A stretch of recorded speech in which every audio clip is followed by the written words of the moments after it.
എല്ലാവർക്കും സ്വാഗതം. നമ്മൾ ഇന്ന് ഒരു പപ്പടം കൊണ്ടുള്ള ഒരു തോരനാണ് ഉണ്ടാക്കാൻ പോകുന്നത്. പപ്പടം ചെറിയ പീസസ് ആയിട്ട് എടുക്കണം. നല്ല നോർമലായിരിക്കണം.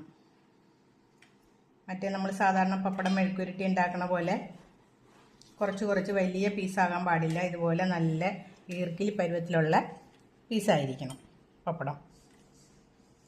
പപ്പടം എല്ലാം നമുക്ക് അരിഞ്ഞെടുക്കാം. നമ്മളുടെ പപ്പടം അരിഞ്ഞു കഴിഞ്ഞിട്ടുണ്ട്. ഒരു 5-8 പപ്പടം നമ്മൾ എടുത്തിട്ടുണ്ട് കേട്ടോ. നമ്മളുടെ ആവശ്യത്തിന് എടുക്കാം. നമ്മൾ എന്ത് ഭക്ഷണ സാധനം ഉണ്ടാക്കണോ അതെല്ലാം നമ്മളുടെ ആവശ്യത്തിനാണ് നമ്മൾ അതിൻ്റെ ക്വാണ്ടിറ്റി തീരുമാനിക്കുന്നത്. ഇതൊരു 8 പപ്പടത്തോളം നമ്മൾ എടുത്തിട്ടുണ്ട്. അപ്പോൾ ഇതിന് ആവശ്യമായിട്ടുള്ള മറ്റ് സാധനങ്ങളും നമുക്ക് എടുക്കാം. ഇത്രയും പപ്പടമാണ് നമ്മൾ അരിഞ്ഞെടുത്തിരിക്കുന്നത്. ഒരു 8 പപ്പടം ഉണ്ട് കേട്ടോ. ഈ പപ്പടം ഇതുപോലെ നല്ല ഭംഗിയായിട്ട് അരിഞ്ഞെടുക്കണം. കനം കുറവായിരിക്കണം പപ്പടം അരിയുമ്പോഴത്തേനും. അല്ല നല്ല സ്ക്വയറായിട്ടൊന്നും അരിഞ്ഞെടുക്കരുത്. തോരനല്ലേ നമ്മൾ ഉണ്ടാക്കണേ, മെഴുക്ക് പുരട്ടിയൊന്നും അല്ലല്ലോ. അപ്പോൾ അതിനനുസരിച്ച് വേണം ഉണ്ടാക്കാൻ. ഇതുപോലെ ഇരിക്കണം കേട്ടോ. അപ്പോൾ ഇനി നമുക്ക് തേങ്ങയൊക്കെ ചിരണ്ടി എടുക്കാം. തോരനുണ്ടാക്കാനുള്ള തേങ്ങ ചിരണ്ടാം. അപ്പോൾ നമുക്ക് ആവശ്യത്തിനുള്ള തേങ്ങ ചിരണ്ടി എടുക്കാം കേട്ടോ. അത് ഇത്രയും തേങ്ങ നമ്മൾ ചിരണ്ടി എടുക്കുന്നുള്ളൂ.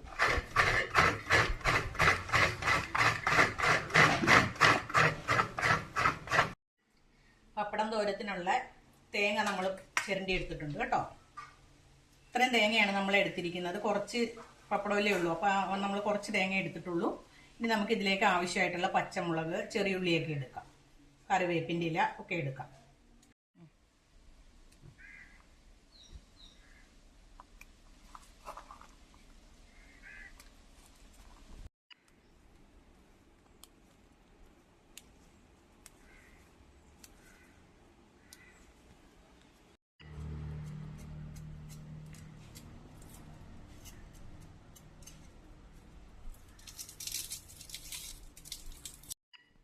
നമ്മളുടെ പപ്പടം തോരത്തിന് വേണ്ടിയിട്ട് നമ്മൾ കുറച്ച് തേങ്ങയും ഒരു 2-3 പച്ചമുളകും ഒരു 5-6 ചെറിയ ഉള്ളിയും നമ്മൾ നന്നാക്കി എടുത്തിട്ടുണ്ട്. അപ്പോൾ നമുക്ക് ഇതെല്ലാം കൂടെ മിക്സിയുടെ ജാറിലിട്ടിട്ട് ഒന്ന് ക്രഷ് ചെയ്തെടുക്കാം.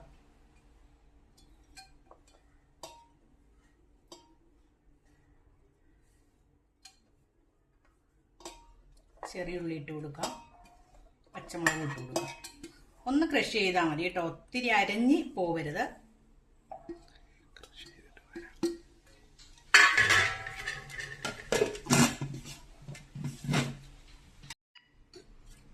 അപ്പം നമ്മൾ ഇത് ക്രഷ് ചെയ്തെടുത്തിട്ടുണ്ട് കേട്ടോ. ഇത് നമുക്കൊരു പ്ലേറ്റിലേക്ക് ഇട്ട് കൊടുക്കാം. ഒന്ന് ചതഞ്ഞാൽ മതി, അല്ലാതെ ഇങ്ങനെ അരഞ്ഞ മട്ടിലായി പോകരുത്. ഒന്ന് ക്രഷ് ചെയ്യുക, ഒന്ന് എന്ന രക്ഷ കേൾക്കുക. അപ്പം തന്നെ എടുക്കാം. അല്ലാതെ ഒത്തിരി സമയമായിട്ട് അരക്കരുത്.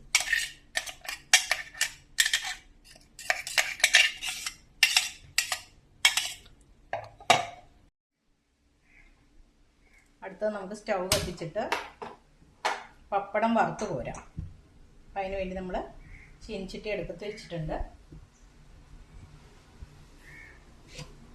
ചീനിച്ചട്ടിയിലേക്ക് നമുക്ക് ആവശ്യത്തിനുള്ള വെളിച്ചെണ്ണ ഒഴിച്ചു കൊടുക്കാം. കുറച്ച് വെളിച്ചെണ്ണ ഒഴിച്ചാൽ മതി കേട്ടോ. പപ്പടം നമ്മൾ കുറേശ്ശെ ഇട്ടിട്ടാണ് വറുത്ത് കോരുന്നത്.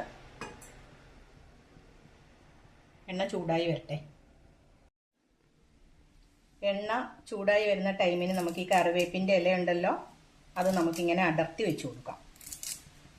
കറിവേപ്പിൻ്റെ ഇല കുറച്ച് കൂടുതൽ ഇട്ടാലും കുഴപ്പമില്ല. നല്ല ക്രിസ്പി ആയി കഴിഞ്ഞാൽ ഇത് നമുക്ക് കഴിക്കാം. ഇങ്ങനെ ഇരിക്കട്ടെ. അപ്പം നമുക്കിനി പപ്പടം വറുത്ത് കോരാം. എണ്ണ ചൂടായിട്ടുണ്ട്. അപ്പോൾ നമുക്കിതിലേക്ക് പപ്പടം കുറേശ്ശെ ഇട്ടിട്ട് വറുത്ത് കോരി എടുക്കണം.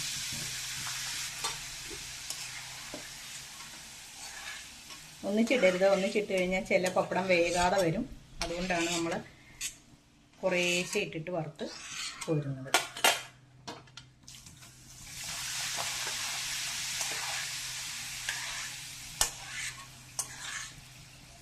പപ്പടം ശരിക്ക് ഒന്ന് ചുവന്ന് വരണം. അപ്പോഴേ പപ്പടത്തിന് നല്ല രുചി ഉണ്ടാവുള്ളൂ. ഭയങ്കര വൈറ്റ് കളറായിട്ട് തന്നെ എടുത്തു കഴിഞ്ഞാൽ അത്ര വലിയ ടേസ്റ്റ് ഉണ്ടാവില്ല. പപ്പടം ഒന്ന് മൂത്ത് വരണം. അതിനാണ് കുറച്ച് കളർ മാറണം.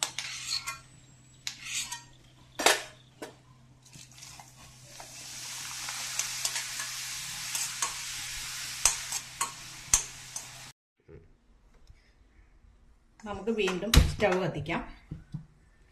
ഈ നമ്മൾ പപ്പടം വറുത്ത് കോരിയ എണ്ണ ഉണ്ടല്ലോ, ഈ എണ്ണ നമ്മൾ ഇപ്പോൾ ഉപയോഗിച്ച എണ്ണ ആയതുകൊണ്ട് നമുക്ക് വീണ്ടും ഇത് ഉപയോഗിക്കാം. ഇത് മാറ്റി വെച്ചിട്ട് നാളെ അല്ലെ മറ്റന്നാൾ എടുക്കാം. അങ്ങനെ എടുക്കാൻ പാടില്ല. ഇപ്പം തന്നെ എടുക്കുന്നതിന് പ്രശ്നമൊന്നുമില്ല കേട്ടോ. അപ്പം നമുക്ക് ഇത് കടുക് താളിക്കാനാണ് പോകുന്നത്. എണ്ണ ഒന്ന് ചൂടായിക്കോട്ടെ കേട്ടോ. എണ്ണ ചൂടായിട്ടുണ്ട്. നമുക്ക് ഈ എണ്ണയിലേക്ക് ആവശ്യത്തിനുള്ള കടുക് ഇട്ട് കൊടുക്കാം.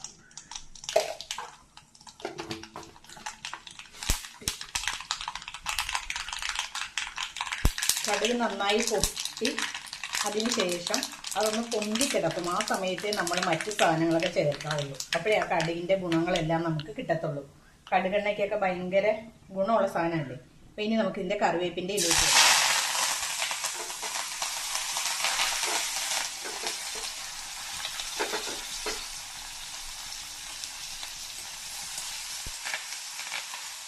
കറിവേപ്പിൻ്റെ ഇലയൊന്ന് ഫ്രൈ ആയിട്ട് വരണം. നമ്മൾ ഇങ്ങനെ കൈ കൊണ്ടൊന്ന് ഒടിക്കുമ്പോൾ നല്ല മുരുമുരാന്ന് കേൾക്കുന്ന രീതിയിൽ വരണം. അപ്പം അതുവരെ നമുക്കൊന്ന് ഇളക്കി കൊടുക്കാം.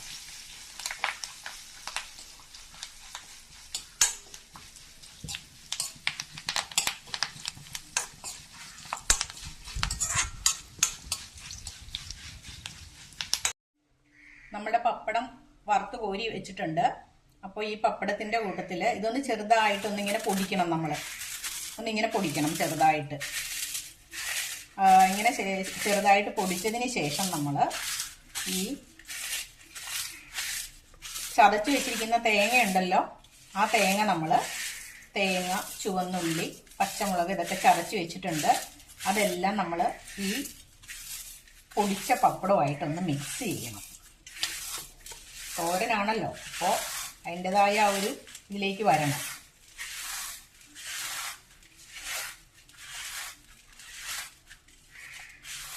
എന്നിട്ട് ഇതിലേക്ക് നമ്മൾ ചതച്ച് വെച്ചിരിക്കുന്ന തേങ്ങയും ഉള്ളിയും പച്ചമുളകും കൂടെ ഇതിലേക്ക് ഇട്ട് കൊടുക്കണം.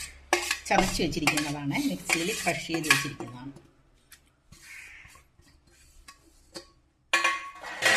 ഇനി നമ്മൾ ഇതൊന്ന് മിക്സ് ചെയ്തതിന് ശേഷം ഇതിങ്ങനെ നമുക്ക് കൈകൊണ്ട് മിക്സ് ചെയ്തു എന്നൊന്നും ഓർത്തിട്ടൊന്നും വിചാരിക്കണ്ട കേട്ടോ. അതിനൊന്നും ഒരു പ്രശ്നമൊന്നുമില്ല.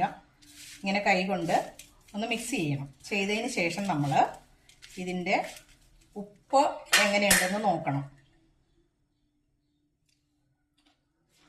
തേങ്ങയ്ക്കുള്ള ഉപ്പ് നമ്മൾ ഇട്ട് കൊടുക്കണേ. ഇപ്പം തന്നെ നല്ല ടേസ്റ്റ് ഉണ്ട്, ഒരു പ്രത്യേക ടേസ്റ്റ്.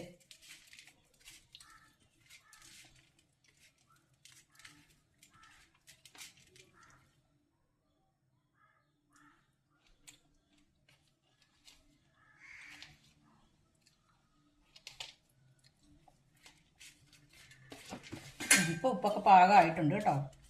ഇനി നമുക്കിത് താളിക്കാം. ശരി, താളിച്ചെടുക്കാം. നമ്മുടെ കറിവേപ്പില നല്ല ഫ്രൈ ആയിട്ടുണ്ട് കേട്ടോ. നല്ല സൗണ്ട് കേട്ടോ. ഇതിലേക്ക് നമുക്ക് വറ്റൽമുളക് ഇട്ട് കൊടുക്കാൻ 2 എണ്ണം. വറ്റൽമുളക് ഒന്ന് മൂത്ത് വരട്ടെ. അപ്പോൾ നമുക്ക് ഇപ്പോൾ വറ്റൽമുളക് മൂത്തിട്ടുണ്ട്. ഈ ടൈം നമുക്ക് റെഡിയാക്കി വെച്ചിരിക്കുന്ന ഈ കൂട്ട് ഇതിലേക്ക് ഇട്ട് കൊടുക്കണം.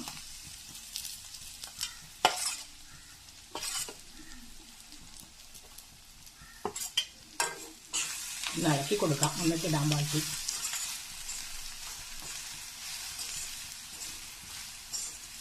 ഇതിപ്പോൾ വലിയൊരു കറിയൊന്നുമല്ല, പക്ഷേ നല്ല ടേസ്റ്റിയാണ്. നമുക്ക് പെട്ടെന്ന് തോരനൊന്നുമില്ല, ചാറുകറി മാത്രമേ ഉള്ളൂ എന്ന് തോന്നുവാണെങ്കിൽ പപ്പടം വീട്ടിലുണ്ടെങ്കിൽ എന്നും നമ്മൾ പപ്പടം ഫ്രൈ ചെയ്ത് കഴിക്കുന്നതല്ലേ. അപ്പോൾ നമുക്ക് ഇങ്ങനെ പെട്ടെന്ന് ഉണ്ടാക്കി കഴിക്കാനായിട്ടുള്ളൊരു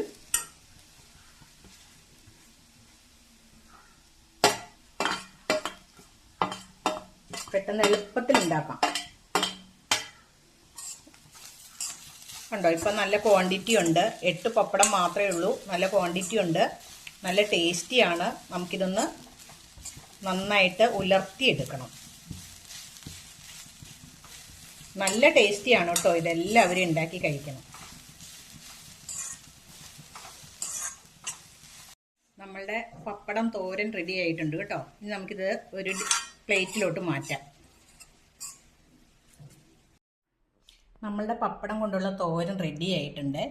പെട്ടെന്ന് ഉണ്ടാക്കാൻ പറ്റുന്നൊരു തോരനാണിത്. ഒരു 10 മിനിറ്റ് ഉണ്ടെങ്കിൽ നമുക്ക് 5 മിനിറ്റ് മതി, കൂടി വന്നാൽ 10 മിനിറ്റ്. അതിനുള്ളിൽ 8 പപ്പടം കൊണ്ട് ഒരു പ്ലേറ്റ് തോരൻ ഉണ്ടാക്കാം നമുക്ക്. അപ്പോൾ പെട്ടെന്ന് നമുക്ക് ചാറുകറി മാത്രമേ ഉള്ളൂ. തോരനൊന്നും ഉണ്ടാക്കാനായിട്ട് പച്ചക്കറിയൊന്നും വീട്ടിലില്ലാന്ന് തോന്നിയാൽ ഉടനെ പപ്പടം എടുത്ത് ഇങ്ങനെ ഉണ്ടാക്കുക. പിന്നെ ഒരു കാര്യം, ഈ പപ്പടം ഇങ്ങനെ കടുക് താളിക്കാതെ നമ്മൾ പപ്പടം വറുത്ത് കോരിയതിന് ശേഷം പച്ചമുളക്, ചുവന്നുള്ളി, നാളികേരം ഇത്രയും ക്രഷ് ചെയ്ത് അതും ഈ വറുത്ത് കോരിയ പപ്പടം പൊടിച്ചതും കൂടെ ഒന്ന് മിക്സ് ചെയ്ത് കഴിഞ്ഞാൽ കടുക് താളിക്കാതെ എടുത്താൽ നല്ല ടേസ്റ്റാണ്. അങ്ങനെ വേണേലും എടുക്കാം. കടുക് താളിച്ച് എടുക്കാത്തതിനേക്കാൾ നല്ലത് അങ്ങനെ എടുക്കുവാണെങ്കിൽ കുറച്ചുകൂടെ ഹെൽത്തിയാണ്. അതായത് എണ്ണ അത്രയും കുറച്ച് ഉപയോഗിച്ചാൽ മതിയല്ലോ. അപ്പം അങ്ങനെയും ഉപയോഗിക്കാം. 2 രീതിയിൽ ഉപയോഗിക്കാം. അപ്പം എല്ലാവരും ഒന്ന് ഉണ്ടാക്കി നോക്കൂ കേട്ടോ.